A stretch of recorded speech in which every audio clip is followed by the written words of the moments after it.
আসলে সারা দেশের মানুষ পরবর্তী সময়ে রাজনৈতিক পরিবর্তনের অপেক্ষায় রয়েছে। মতামত জানাতে চায়, আমরা কি বলতে চাই সেটা তারা শুনতে চায়। আমরা মানুষের মধ্যে অপেক্ষা দেখেছি, আগ্রহ দেখেছি এবং নতুন রাজনৈতিক দল নিয়ে তাদের আগ্রহ দেখেছি।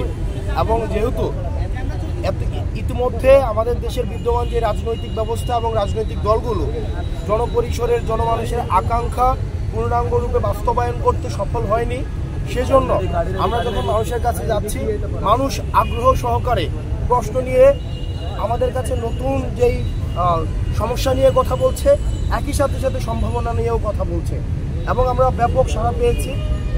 মানুষের সাথে আমাদের যে যোগাযোগ হচ্ছে, আমরা দেখতে পাচ্ছি তাদের মধ্যে আগ্রহ রয়েছে আমাদের। গতকালকে তো আমরা শুনেছিলাম একটু পটিয়ায় আপনাদের আসলে একটু বাধার সম্মুখীন হতে হয়েছিল, এটা আসলে কতটুকু আমরা মিডিয়ার মধ্যে ভিডিওগুলো ভাইরাল কিনা জানি না, আমরা এরকম একটু তথ্য পাচ্ছিলাম। আমাদের মানে গতকালের যতগুলো প্রোগ্রাম হয়েছে প্রত্যেকটা প্রোগ্রাম খুব ভালোভাবে শেষ হয়েছে। আপনি যে প্রোগ্রামটির কথা বলেছেন, এই যে প্রেস কনফারেন্সের আগে এটা কি মানে আমাদের মধ্যে কি কোনো ঝামেলা হয়েছে? এটা প্রেস কনফারেন্সের আগে সেই জায়গাতে হচ্ছে কথা বলার জন্য জায়গা তৈরি করে দেওয়া হচ্ছিল, এইটাকে হচ্ছে খণ্ডিত। গতকাল আমি এই বিষয়গুলো নিয়ে কথা বলেছি। গণমাধ্যমকে এই কারণে আমরা বলছি বস্তুনিষ্ঠ সংবাদ প্রচার করার জন্য।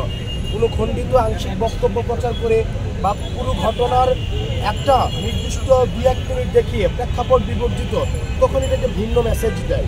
তো সেজন্য আমরা গণমাধ্যমের কাছে আমরা সবসময় জানাই যে ভবিষ্যৎ বাংলাদেশ বিনির্মাণ করতে হলে গণমাধ্যমের বস্তুনিষ্ঠ সংবাদ পরিবেশনের কোনো বিকল্প নেই।